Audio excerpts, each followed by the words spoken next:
Assalamualaikum warahmatullahi wabarakatuh. Perkenalkan, nama saya Fitri Panulangi.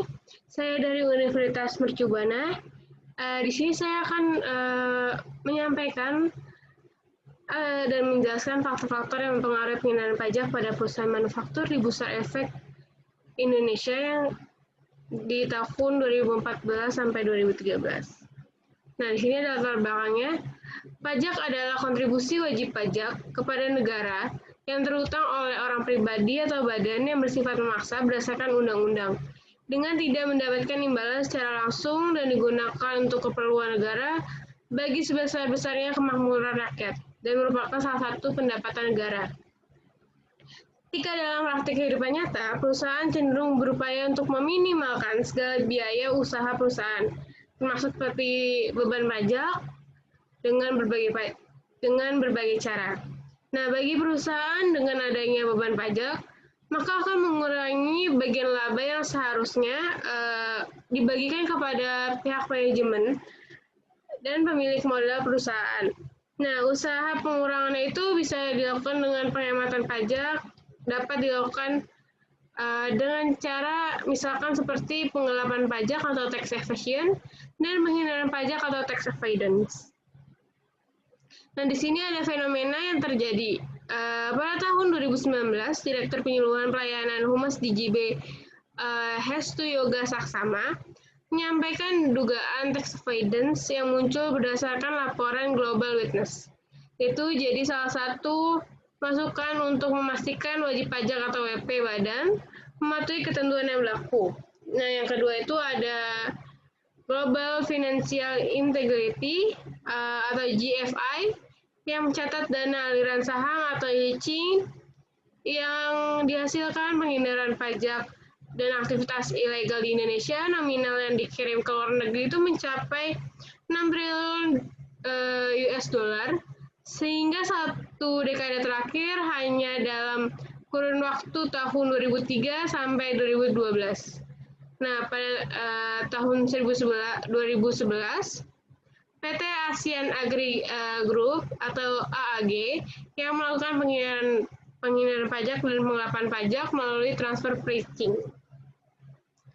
Nah, di sini ada faktor-faktor yang mempengaruhi penghindaran pajak.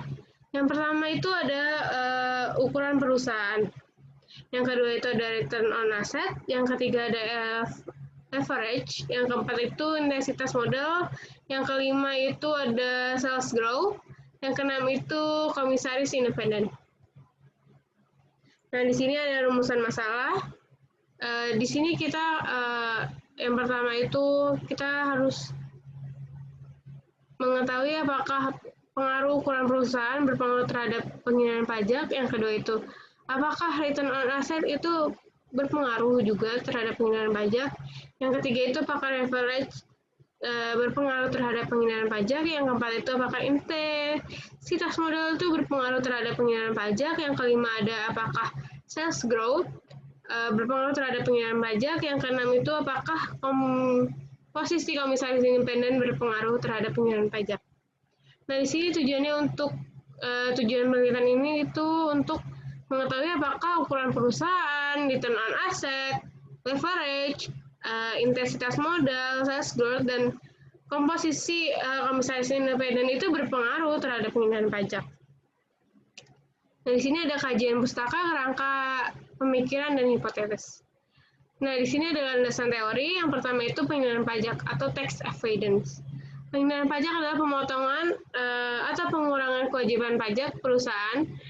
Dalam definisi luas, penghindaran pajak melakukan rangkaian strategi perencanaan pajak atau tax planning, karena secara ekonomis perusahaan berusaha untuk memaksimalkan penghasilan pajak setelah pajak atau after tax return.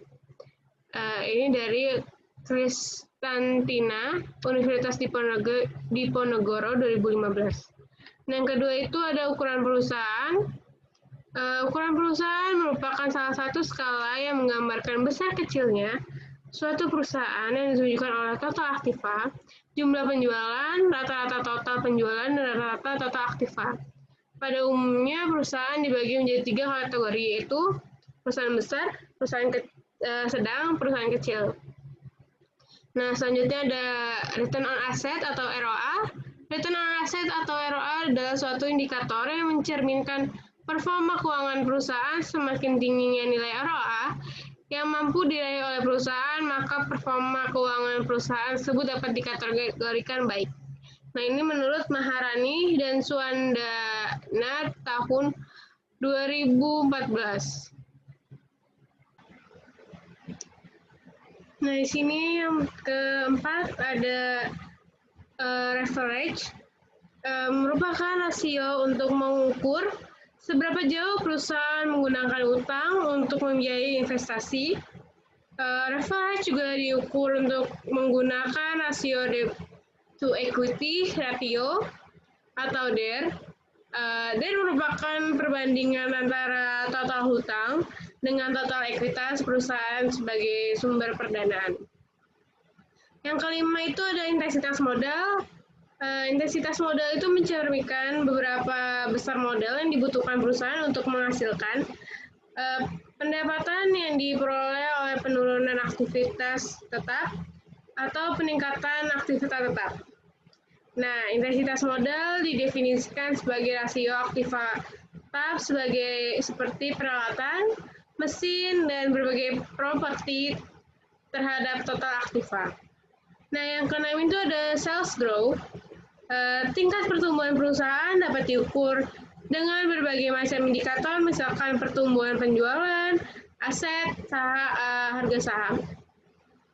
Nah, apabila indikator yang digunakan untuk menghasilkan nilai yang tinggi, maka dapat diartikan bahwa perusahaan sedang bertumbuh pesat dan laba yang dihasilkan oleh perusahaan juga akan mengalami kenaikan. Nah, yang ketujuh itu ada komposisi komisaris independen.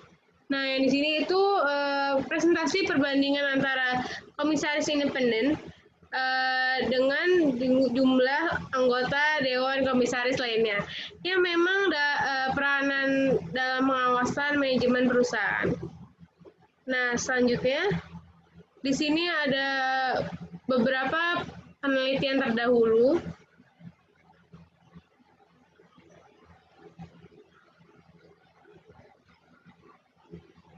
Nah, di sini ada yang pertama ada Putri dengan judul faktor-faktor yang mempengaruhi tax avoidance pada perusahaan manufaktur yang terdapat di Bursa Efek.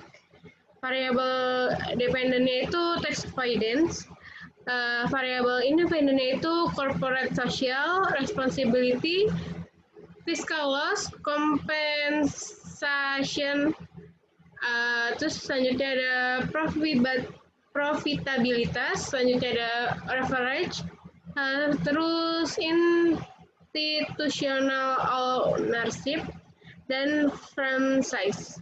Nah, hasilnya itu ada corporate social responsibility berpengaruh negatif dan signifikan terhadap avoidance.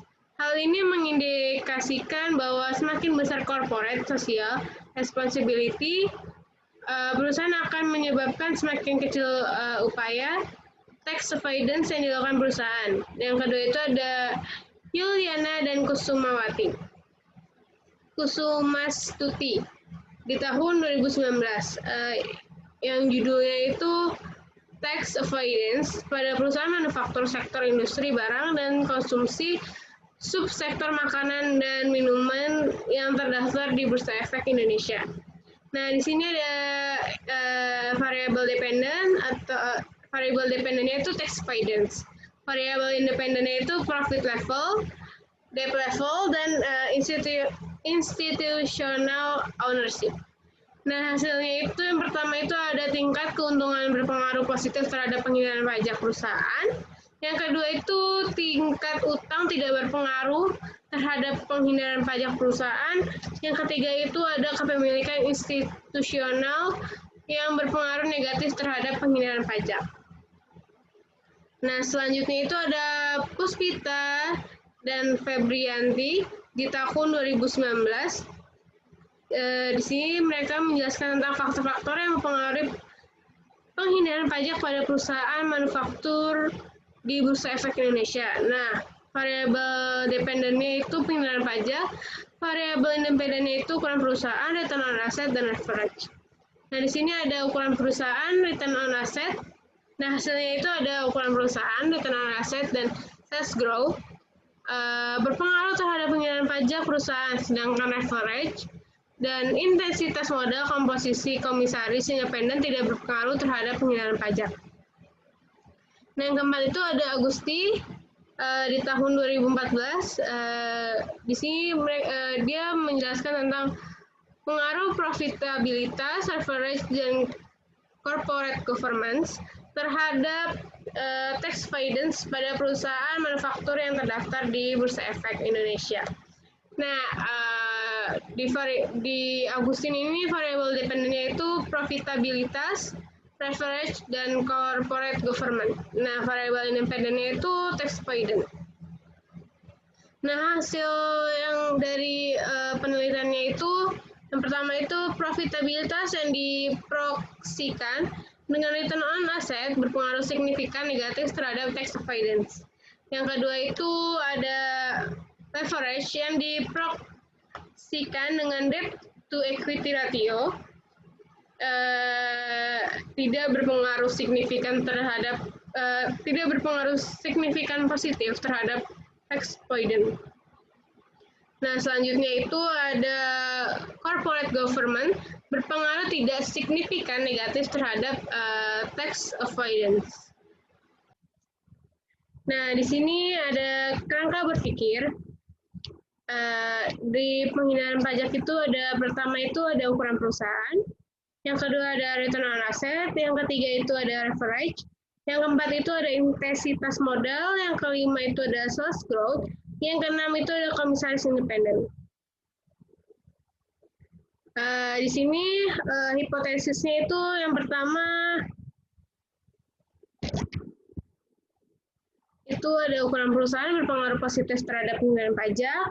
Yang kedua itu hipotesis kedua itu return on asset berpengaruh negatif terhadap pengenalan pajak. Hipotesis ketiga itu leverage berpengaruh positif terhadap pengenalan pajak. Hipotesis keempat itu intensitas modal berpengaruh terhadap pengenalan pajak. Hipotesis kelima itu sales growth tidak berpengaruh terhadap pengenalan pajak. Hipotesis keenam itu komposisi komisaris independen berpengaruh terhadap pengenalan pajak. Nah, selanjutnya itu ada metode penelitian. Nah, di sini waktu dan tempat penelitian itu tempatnya itu saya lihat di situs resmi Bursa Efek Indonesia. Linknya ada www.idx.co.id. Nah, waktunya itu bulan Mei sampai bulan Juni 2020, waktu yang saya ambil untuk penelitian ini. Selanjutnya, operasional variabel. Yang pertama itu ada variabel dependent. Di sini penghinaan pajak atau CTR sama dengan pembayaran pajak atau dibagi laba perusahaan, laba sebelum pajak. Yang kedua itu ada variabel independen. Nah, di variabel independen itu yang pertama ada ukuran perusahaan atau size.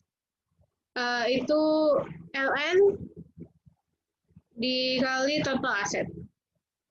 Sama dengan total aset. Nah, yang kedua itu ada return on asset atau ROA, yaitu laba bersih setelah pajak dibagi total aset.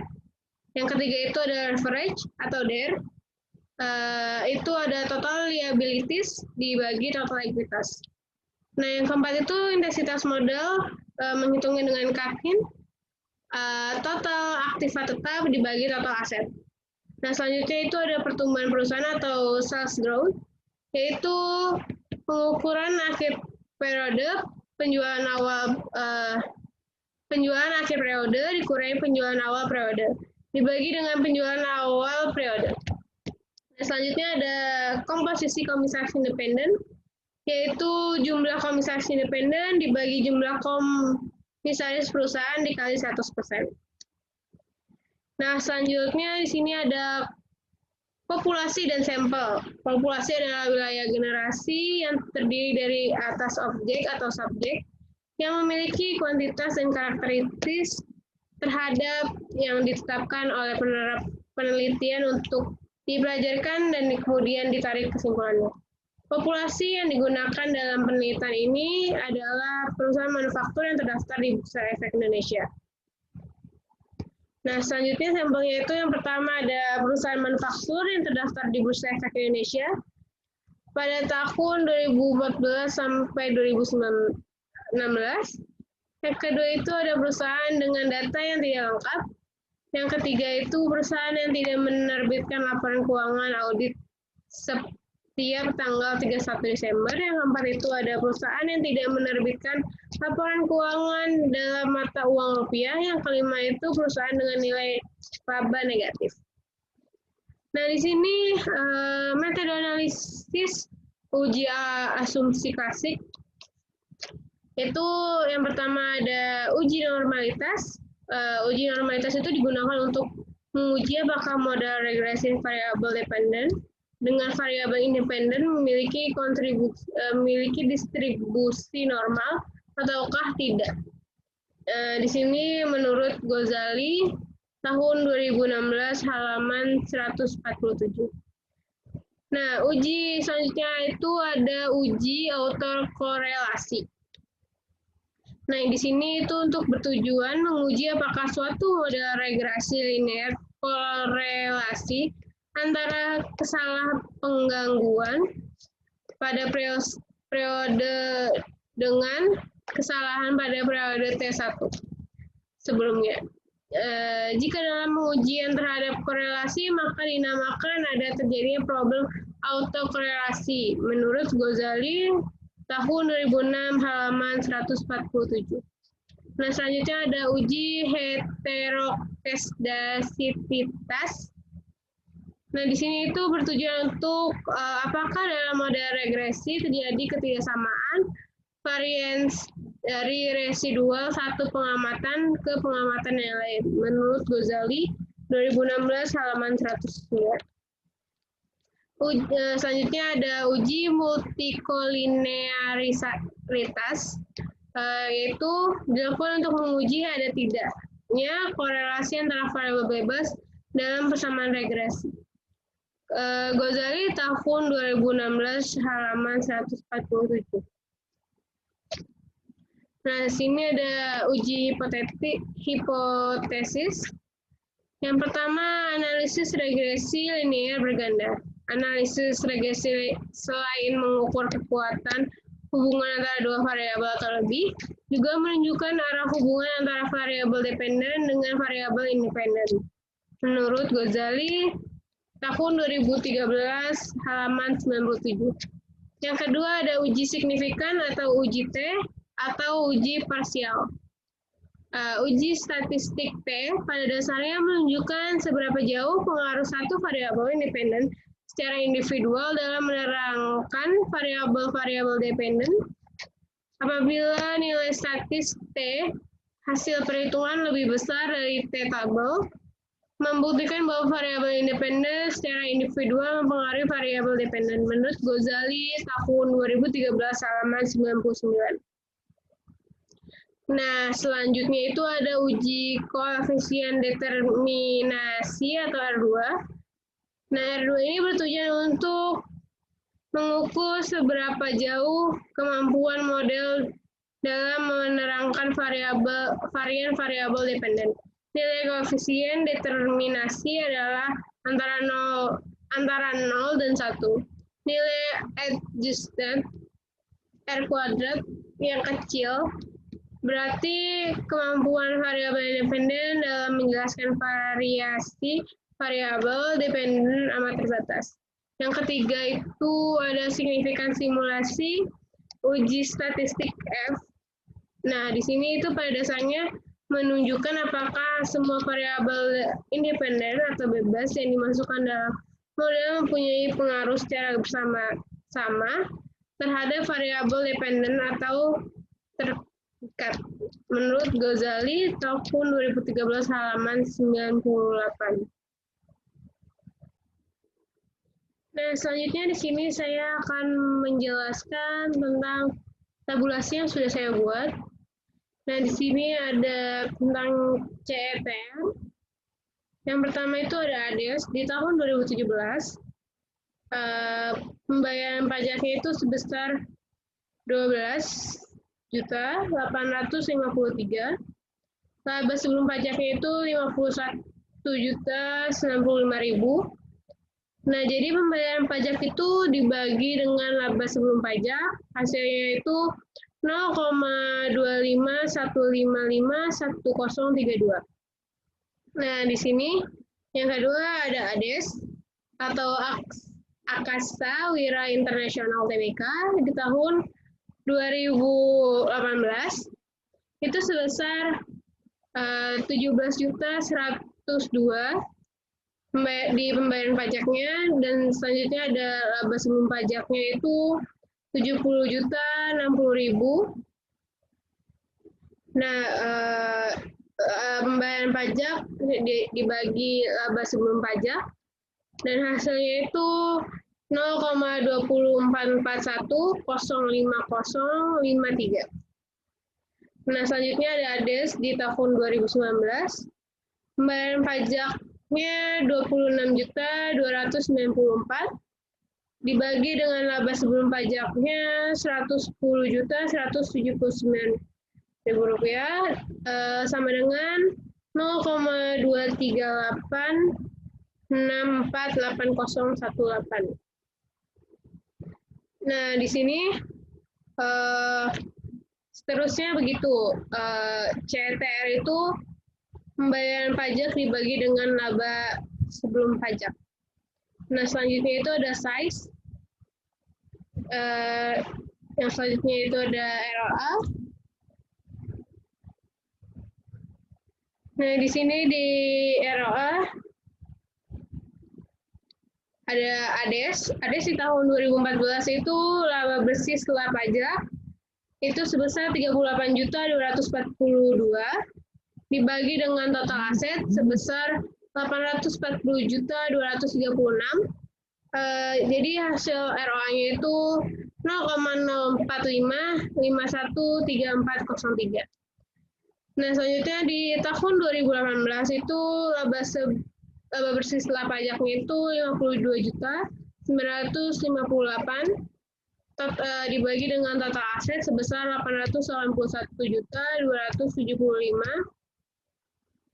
Nah, total ROA-nya itu 0,06009248. Nah,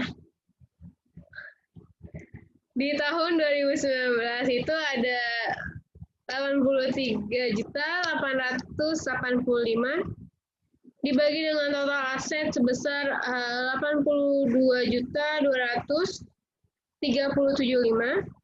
Nah, hasil ROA-nya itu 0,102003344.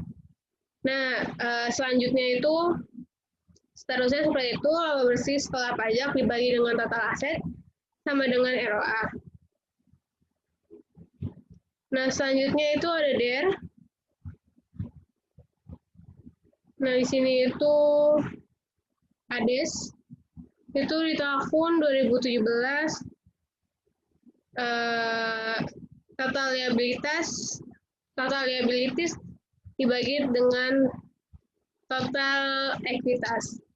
Nah, total liabilities di tahun 2017 itu 417.022.5 dibagi dengan total ekuitasnya itu sebesar 42.311.000. Nah, dari itu 0,986.321.869. Nah, di tahun 2018 total liabilities-nya itu 361 dibagi dengan 481,914. Total DER-nya itu sebesar 0,82869761. Nah, selanjutnya di sini ada sales growth. Nah, yang pertama itu ada di tahun 2017 itu rumusnya itu sales growth itu penjualan akhir periode dikurangin penjualan awal periode dibagi penjualan awal periode. Nah, di sini ADES di tahun 2017 itu penjualannya itu 814 juta 490 juta. Dikurangi dengan penjualan awal periode sebesar 88.7.663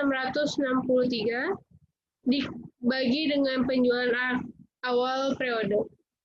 Nah, hasilnya itu 814.390.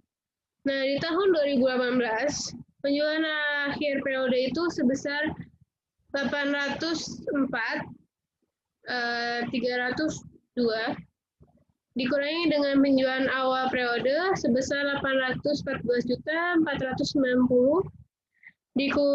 dibagi dengan penjualan awal periode. Nah, sales growth-nya itu 804.202. Nah, di tahun 2019 itu ada sebesar di akhir periodenya itu 834.330. Di awal periodenya itu 804.302 dan dibagi dengan awal periode. Nah, sales growth-nya itu hasilnya 834.230. Nah, jadi selanjutnya seperti itu. Lalu di sini perusahaan yang termasuk dalam kategori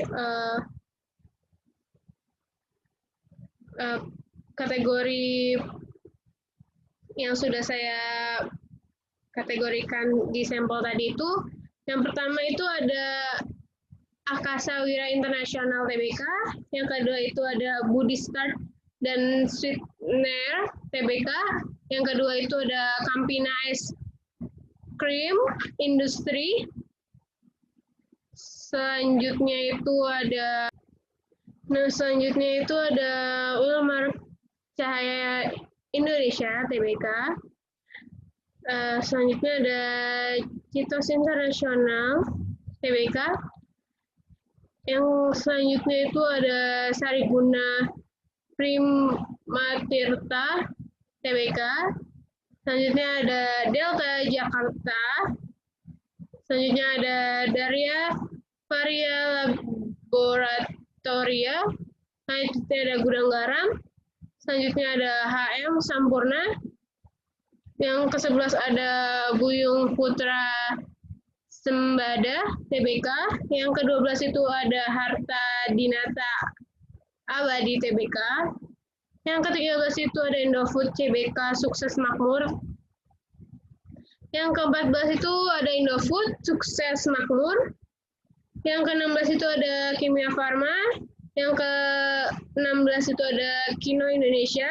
yang ke-17 ada Kalbe Farma, yang ke-18 itu ada Merck, yang ke-19 ada Multi Bintang Indonesia, yang ke-20 itu ada Mayora Indah, yang ke-21 itu ada Pridam Pharma, yang ke-22 itu ada Nippon Indosari Corpindo, yang ke-23 itu ada Industri Jamu dan Farmasi Solo, yang ke-24 itu ada Skarlau Tbk, yang ke-25 itu ada Tunas Baru Lampung, yang ke-26 itu ada Mandom Indonesia, yang ke-27 ada Temposcan Pasifik, yang ke-28 itu ada Putrajaya Milk Indonesia dan Tra, yang ke-29 itu ada Unilever Indonesia, yang ke-30 ada Wismilak Intis Makmur, yang ke-31 ada Integra Indo Kabinet. Nah, jadi ada 31 perusahaan yang masuk ke kategori saya. Nah, jadi di situ itu aja yang bisa saya jelaskan untuk saat ini. Terima kasih atas waktunya. Wassalamualaikum warahmatullahi wabarakatuh.